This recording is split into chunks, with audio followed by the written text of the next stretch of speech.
Rabotai, tonight we are entering the month of Nisan. In 2 weeks we will celebrate Pesach, Chag HaHerut, the holiday of freedom.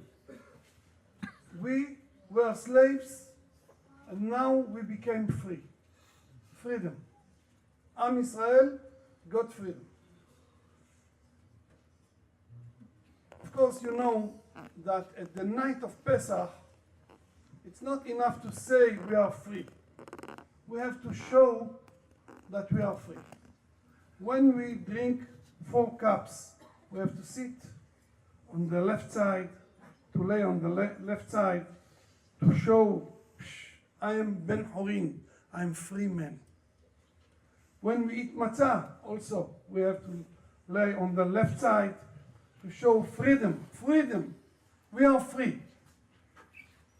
A few years ago, one day before Pesach, I got a telephone call.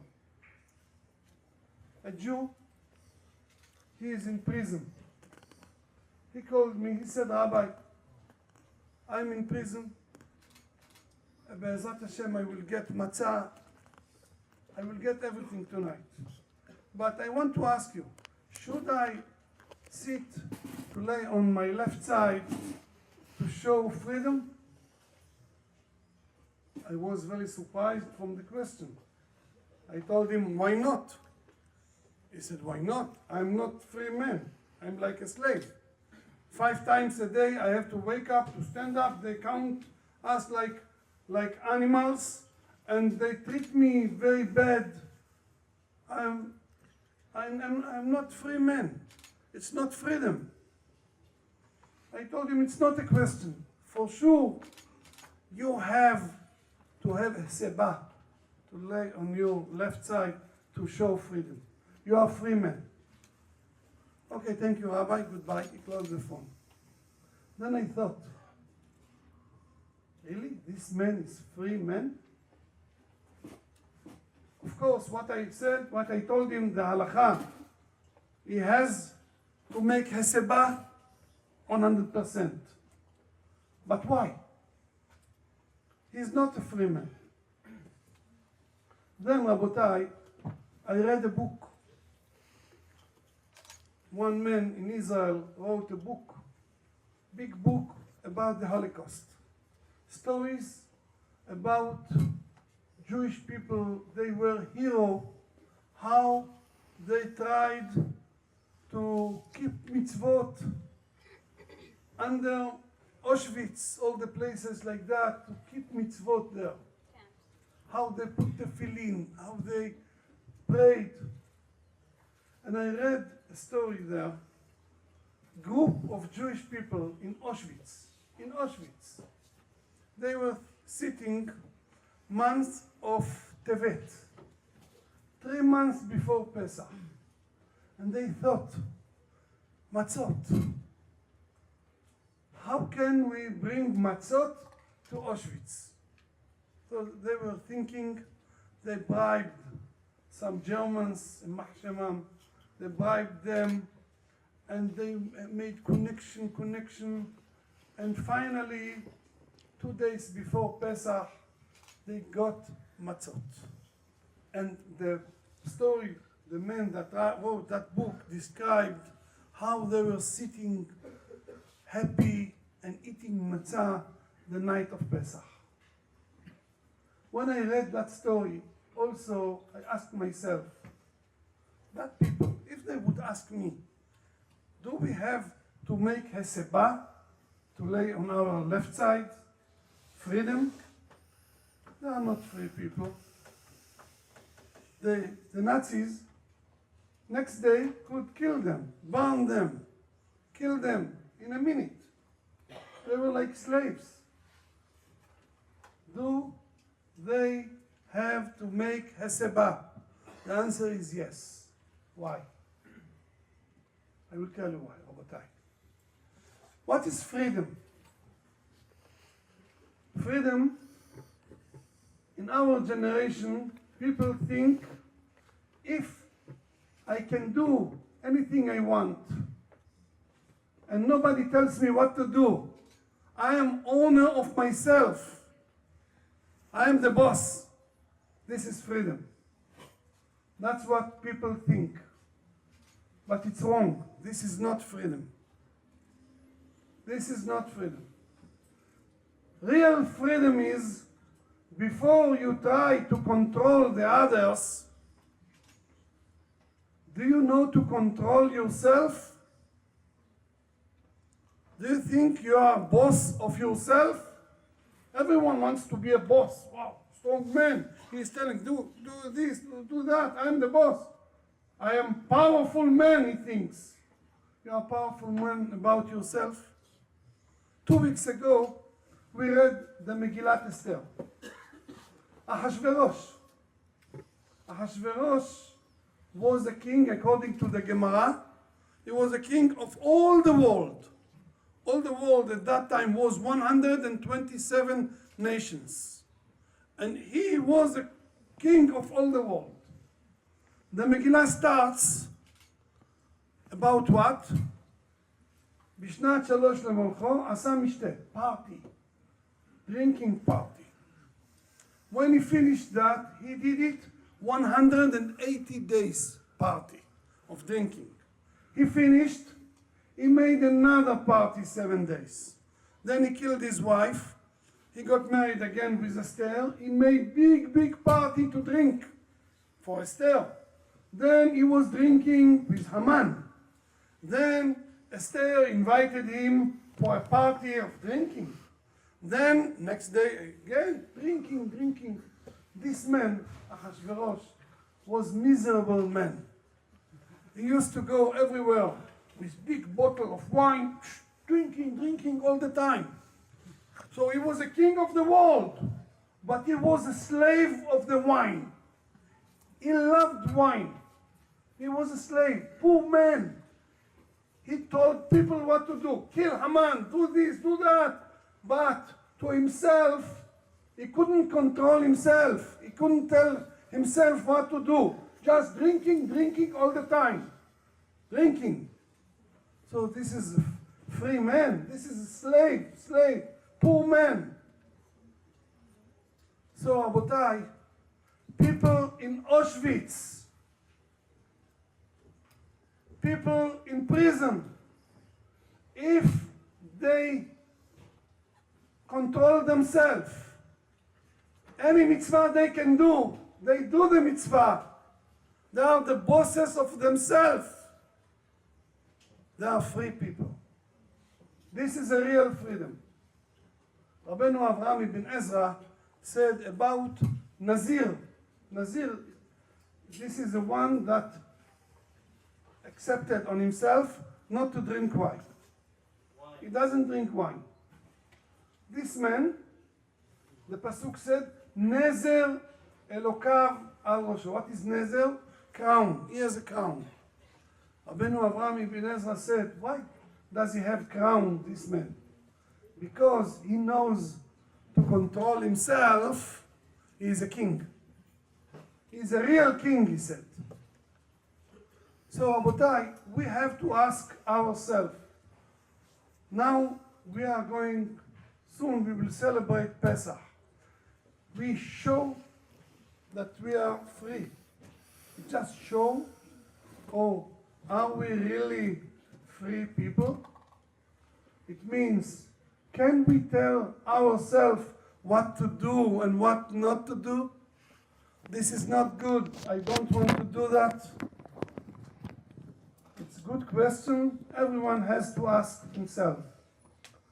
Rabbi Israeli spoke about cell phone, smartphone. Rabotai, Baruch Hashem, I grew up without that. Until now, my son tried to teach me how to send a message. And it explained to me a few times. I'm not so stupid, but I didn't understand. Baruch Hashem, I didn't. Baruch Hashem. Yeah. Rabotai, it changed the world. In a way, it's good. I have a computer in my office. I write my books. Baruch Hashem, I write very quickly. And I have responses, thousands of responses, books. I don't have to buy books anymore. I have it in computer. I sit in my room every day 12 hours. I'm the happiest. Torah. So that high technology, to use it for Torah, it's very good. But some places, some houses, people use it to watch bad things. Computers can be the best, but can be the worst. Cell phone can be the worst. The Rabbi explained it to you. But Rabotai, everyone has to stop and to think. Did he say right things, the rabbis, or is wrong? Everyone will ask himself. Every word he said, here he is right. I know families that were destroyed because of that. The religious people, at least Shabbat, they don't have it. You know, in Israel, I go to give shiurim. Sometimes I see people sitting next to me, making, Ribono shel olam, I'm talking to you, and you play, what is this? Baruch Hashem Shabbat, they don't have it. Shabbat, everybody is listening. Baruch Hashem. It wasn't like that, and it keeps the brain of people busy, deep about that, and they forget themselves, they forget the education of the children, they forget the Shalom Bayit. It destroys Shalom Bayit many times. Many times. And, of course, it destroys the education of the children. The child says, my father is using that. For him it is allowed, for me not. Why? If it is allowed, it is allowed. He wants cell phone, he wants smartphone, I want too. So we have to think about that, Rabotai. This is not freedom. We have to stop being a slave of the cell phone or the computer or the internet. All of that things, you can use it, as I said, if you know how to control it, good. But it's very difficult to control it. For the children, they are very smart. Somebody told me, no, don't worry, Rabbi. I have internet, I have everything in my house, but there is a code. And my son cannot open it because he doesn't know the code. Well, okay, I told him good luck to you. Next day he came very, very nervous, very angry. He said his son begged him to tell him the code. He told him no, he's a strong father. Next day he came home, he tried to open the computer, he couldn't. His son said, I've opened it, I knew it, now I made a new code, I'm not going to tell you the code. Yeah? Our children are very smart. Young, they know to use the computer much better than we know. So his son, he was going to tell my son, I need the computer. He said, no way, he left. Yeah? So code is not enough. Code is not enough, Rabotai. We have to control it, to be sure, and the children, when they use it for their studies, sometimes we have to watch every time if they really use it for good things or not. I know now it's too late to tell people, don't put computer in your house. But at least computer without internet, that's we can do. No internet. And when they want to watch something not kosher, we have to watch to see what they are doing. If someone leaves his children, he goes to a wedding, he is celebrating 3-4 hours, and his son using it, terrible things. This is not good education. Rabotai, I came here in the summer. Here, in this place. Yes, it was here. And believe me, Rabotai, I was very, very impressed. I was very excited after I left this place. Baruch Hashem, it's holy community. You are good people. I love you, Rabotai. You are good people. And after I spoke about Jewish education, I heard from Rabbi Ilan that over 250 children left public school and went to yeshivot. Jewish, Baruch Hashem. So, Rabotai, all of you are our soldiers. Everyone is a soldier of our army to fight against the simulation. All of you, each one of you is a soldier. We will fight for that, Be'ezrat Hashem. I want to tell you, Rabotai, a story. I remember that story when it happened. My father went once to a wedding. He went to a wedding. He was sitting. Next to him was a very, very rich man sitting next to him, and his face was very sad, like Tisha B'Av. My father looked at him and told him, Mister, today it's a wedding, happy place. It's not Tisha B'Av. Why do you behave like Tisha B'Av? He said, Rabbi, for me it's Tisha B'Av. Why? Why? The man said, Rabbi, you cannot help me anymore. It's too late. Okay, maybe it's too late, but just tell me. Open your heart to me. You will feel better after. The man said, okay, Rabbi, I will tell you. He said he was married for almost 20 years. He had money. He had everything. By the way, this man was Bukhari in Jerusalem. And he said he was praying to Hashem to have children. No children. Praying. He went to all the Mekubalim, all the Rabbanim. And after almost 20 years, his wife got pregnant. He said, I was the happiest in the world. Baruch Hashem, I had a baby boy. So that boy, I loved him so much. My wife and I gave him everything. Everything he wanted, he didn't have to ask. He gave him everything. He was like a king.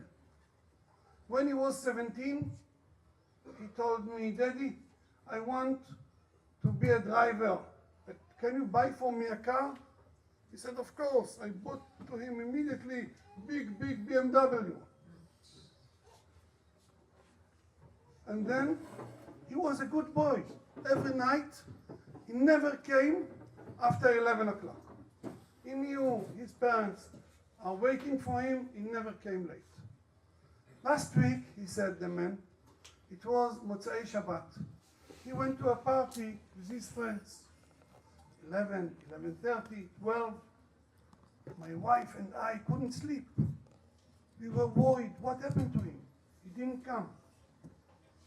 We decided if he doesn't come until 1 o'clock, something happened to him, we will call the police. And we were saying Tehillim. And 5 minutes before 1,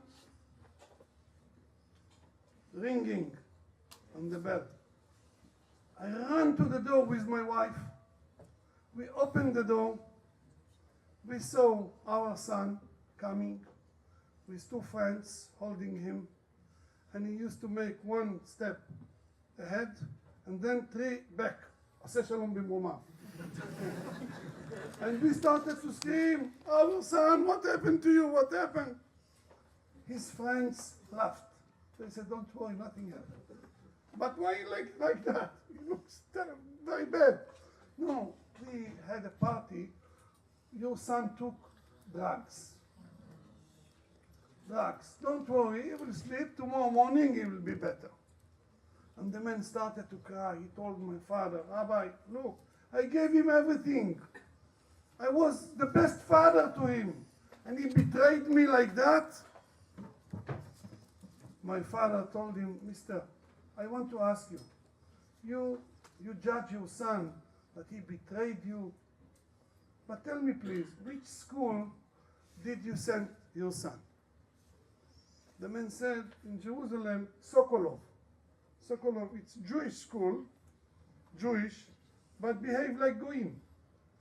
No religion, not at all. Not at all, nothing. They don't know to say Shema Israel, nothing. My father looked at him, he said, I have mercy on you, but what do you think? What do you think? You sent your son to Sokolov school. You want him not to take drugs? What you planned, you have now. My father told him, you remind me, a man that was standing next to his field and crying. People asked him, why are you crying? He said, look, I worked very, very hard, and in my field I have onions. I sold it, I got for each pound 50 cents. And my neighbor, he has roses, and he exported it to many countries, and he became a millionaire. And I am poor man. People ask the man, what did you plant in your field? He said, onions. People told him, stupid man. If you plant onions, you will have onions. If you plant roses, you will have roses.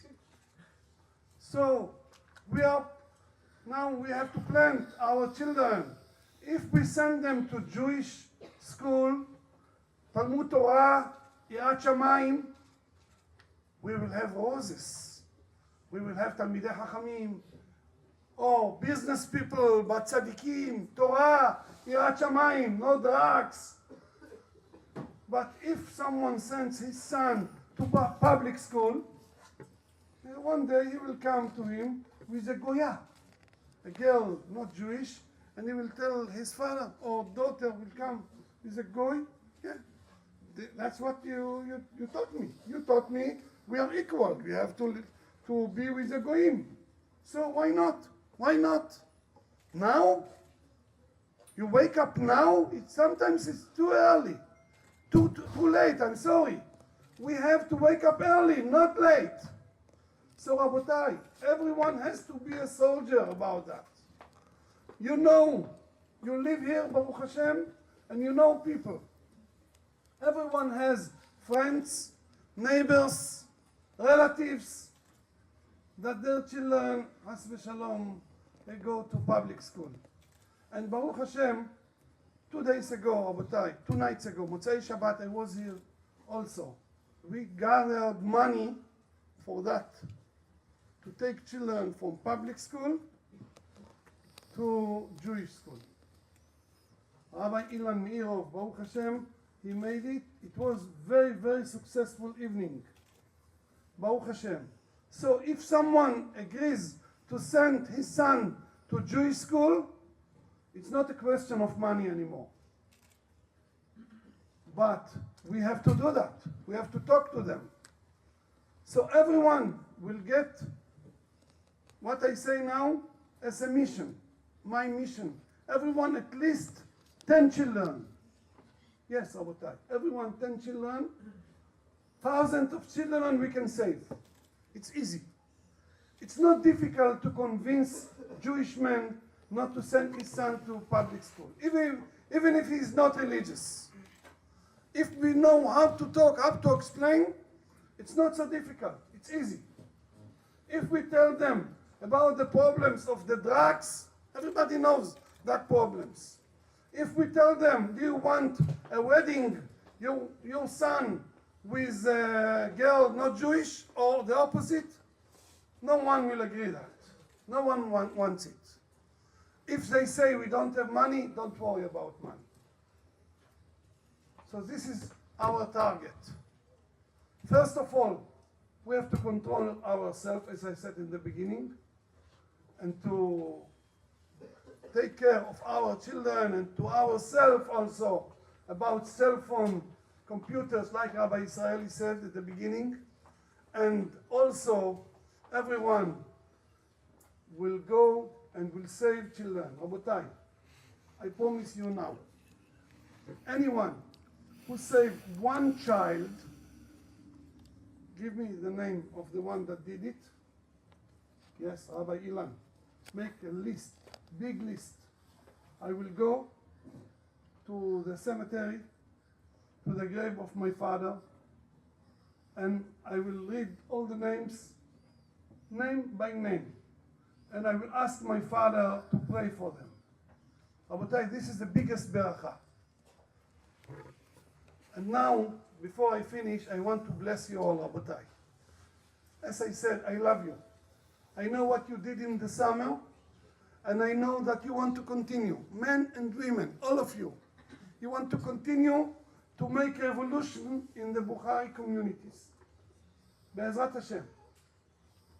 So, I want to give you special beracha from bottom of my heart. יהי רצון שימלא הקדוש ברוך הוא כל משאלות ליבכם לטובה ולברכה. ייתן לכם הקדוש ברוך הוא בריאות טובה, אריכות ימים ושנים.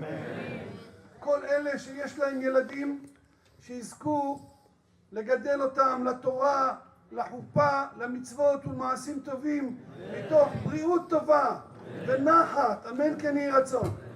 אלה שעוד לא נשואים, יזכו לחופה, יבנו בתים נאמנים בישראל, זרע קודש של קיימא, בנים ובנות לעבודתו יתברך, שפע של פרנסה טובה לכולכם. בניסן יגאלו, בניסן עתידים להיגאל, נזכה בקרוב לגאולה שלמה, אמן כן יהי רצון.